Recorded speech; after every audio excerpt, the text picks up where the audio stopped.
Welcome back, everybody, to another deep dive. This time we're going to be tackling something uh, that's been making headlines recently. You guys probably remember that McDonald's scandal a couple of weeks back. Oh, yeah. Yeah.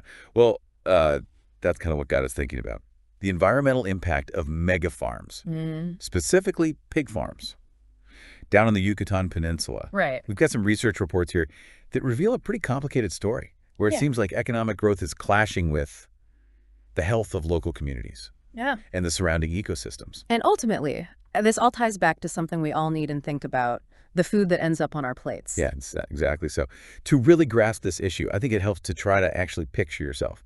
In a place like Citilpec, it's a Maya town in Yucatan. Okay. You walk outside, and the first thing that hits you is this stench of pig excrement. It's everywhere. And then you start to notice that the leaves on the trees are covered in these weird black spots. And the well water, which used to be completely pristine and clean, is now cloudy and basically undrinkable. Wow. That's a pretty stark image. It really underscores just how severely this issue is impacting the daily lives of people living in these communities. Absolutely. And to make matters worse, Citilpec is located right next to this incredible ecosystem called the Ring of Cenotes. The Ring of Cenotes. Millions of years ago, a meteorite hit the Earth right there. And it created this network of sinkholes and underground rivers. Wow, a meteorite impact. That's pretty incredible in itself. Yeah, and the Ring of Cenotes is also a critical source of fresh water for the whole region. Plus, it's a biodiversity hotspot with tons of unique plants and animals. Okay, so we've got this delicate and vital ecosystem. And then what happens? We introduce hundreds of megafarms into the picture. We're talking about farms that hold up to 50,000 pigs each. Yeah. Just imagine the amount of waste that produces. Urine, excrement, antibiotics, hormones, all of it seeping into the ground. And the geology of the Yucatan Peninsula really comes into play here. The region's made mostly of porous limestone, which means that anything that goes into the ground, it basically contaminates the entire water system. So those black spots on the leaves. Yeah. And the undrinkable well water, it's all connected to this massive amount of waste from these pig farms. It is, and it's not just anecdotal evidence either. We've got studies like Water Quality and Contamination in Yucatan, published in the Journal of Environmental Science. They found incredibly high levels of nitrogen and phosphorus in the water, which are directly linked to runoff from the pig farms. Okay. There's also been documented E. coli contamination, along with other harmful bacteria. And local communities are reporting a sharp increase in intestinal infections. Wow. It's not just humans that are affected either. The native plants and animals are suffering the consequences as well. This is a perfect example of how environmental damage has a direct impact on human health. But there's also a huge economic side to this story, right? These mega farms didn't just appear out of nowhere. You're absolutely right. The growth of these farms is directly tied to changes in global trade policies, particularly NAFTA.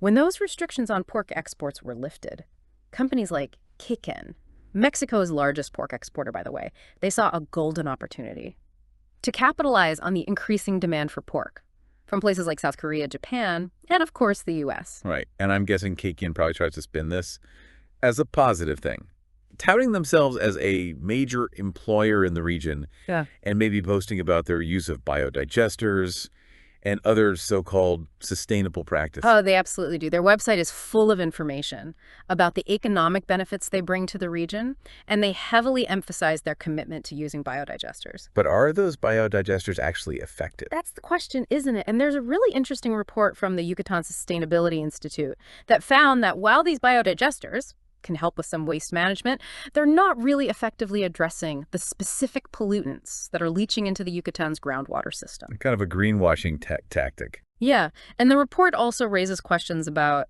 whether Kekén's other sustainable practices are really enough to offset the documented environmental damage. So it's a classic case of a corporation cherry-picking data to make themselves look good. But are the people of Citilpec and these other Maya communities, are they buying it? It seems like they're not. There's been significant pushback from these communities. They've been organizing protests, filing lawsuits, even taking it all the way to the Supreme Court. Wow, all the way to the Supreme Court. That's serious. It is. And in one case, the court actually ruled in favor of a Maya community, citing grave and irreversible harm caused by a megafarm. This was a huge victory for them. So the legal battle is one front in this fight. But what about the political landscape? What's the government doing about all of this? Well, Mexico's new president, Claudia Sheinbaum Pardo, she's made some statements that suggest she believes technology can solve the pollution problem. She hasn't really come out in favor of shutting down the mega So farms. she's basically siding with the industry on this. Not explicitly.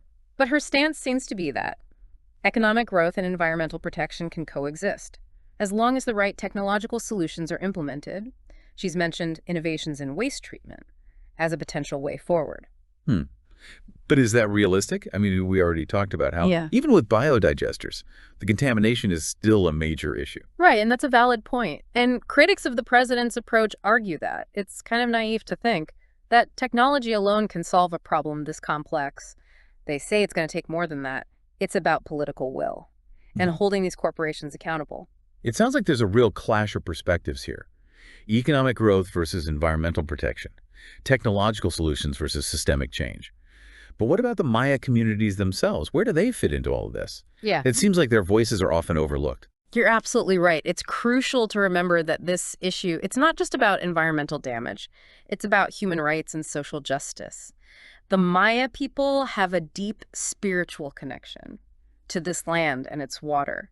They've lived in harmony with the Yucatan's delicate ecosystem for centuries. And now their way of life is being threatened by these mega farms. Exactly. Contaminating their water supply. It's not just an inconvenience for them. It's a direct threat to their health, their livelihoods, and their cultural heritage. It's not just black spots on leaves and undrinkable water. It's about the potential destruction of an entire culture. That's a really powerful way to put it. And it brings us back to that McDonald's scandal we mentioned earlier. Right. You remember how the controversy erupted? Because it was revealed that a lot of the pork used in their McRib sandwiches was sourced from these very mega farms in Yucatan. Yeah, and all of a sudden, consumers were confronted with this uncomfortable reality, where their food comes from, and the hidden costs associated with cheap meat. It was a wake-up call for a lot of people. It really highlighted the importance of consumer awareness and the power of making informed choices.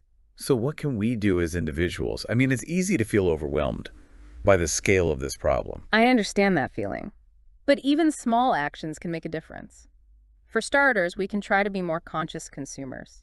We can make an effort to buy meat from companies that prioritize sustainable and ethical practices. But doesn't that usually come with a higher price tag?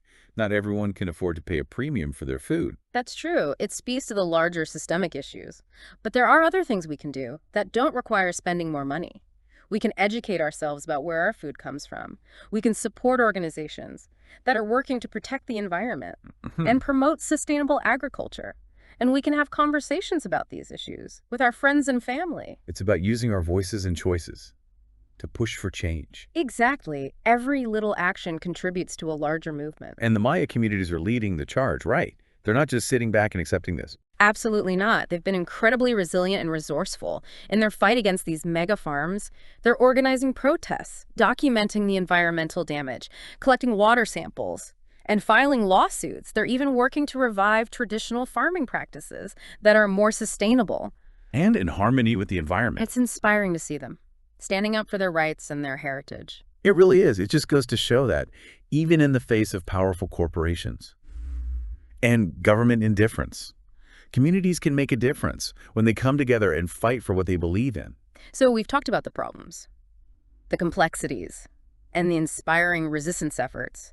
But what about solutions? Is there a way out of this mess? That's the million-dollar question, isn't it? There's no easy answer. But I think it starts with a shift in perspective. We need to move away from this purely economic mindset that prioritizes profit above all else. So are you saying capitalism is the root of the problem? I wouldn't necessarily go that far, but I do think we need to rethink our relationship with food production and consumption. We need to start recognizing the true cost of our food choices and the impact they have, not just on the environment, but on communities all over the world. It's about looking beyond the price tag. Yeah. And seeing the bigger picture. Exactly. And that bigger picture includes things like supporting more sustainable farming practices, investing in local food systems, and advocating for policies that protect the environment and public health. So it's a multifaceted approach that involves individual action, corporate responsibility, and government intervention. Exactly. And it's going to take all three working together to create a more just and sustainable food system. Okay, so what does that look like in practice?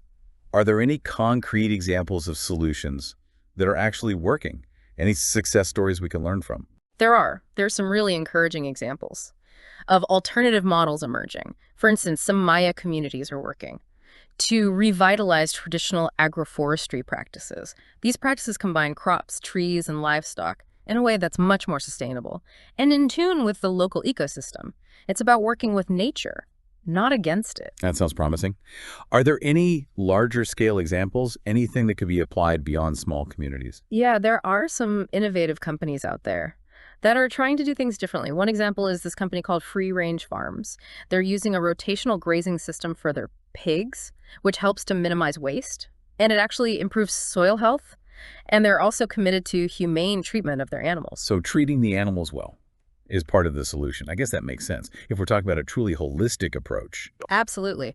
For far too long, the industrial agriculture model has treated animals as mere commodities, and that has all sorts of negative consequences for the animals themselves and for the environment. When we prioritize animal welfare, we end up with healthier food and a healthier planet. So it's all connected, just like we saw with the water contamination in Yucatán. It is, and that's what makes this issue so challenging, but also so fascinating. It forces us to really confront our own choices and the impact they have on the world around us. It's about recognizing our interconnectedness. That's a great way to put it, and I think that's a powerful message to leave our listeners with. We're not just isolated individuals making decisions in a vacuum. Our choices have ripple effects that extend far beyond ourselves. So as we wrap up this deep dive, what's the one thing you hope our listeners take away from all of this? I hope they come away with a sense of empowerment. Yes, the problems are complex and the challenges are significant, but we are not powerless. We have the power to make choices that align with our values. We can choose to support companies that are doing things the right way. We can advocate for change in our communities, and we can use our voices to demand a better food system for everyone. Well said. I think that's a perfect note to end on. Thanks for joining us for this deep dive into the world of mega farms, the Maya people, and the true cost of the food we eat. We hope you learned something new today and feel inspired to take action. Remember, every little choice we make can make a difference.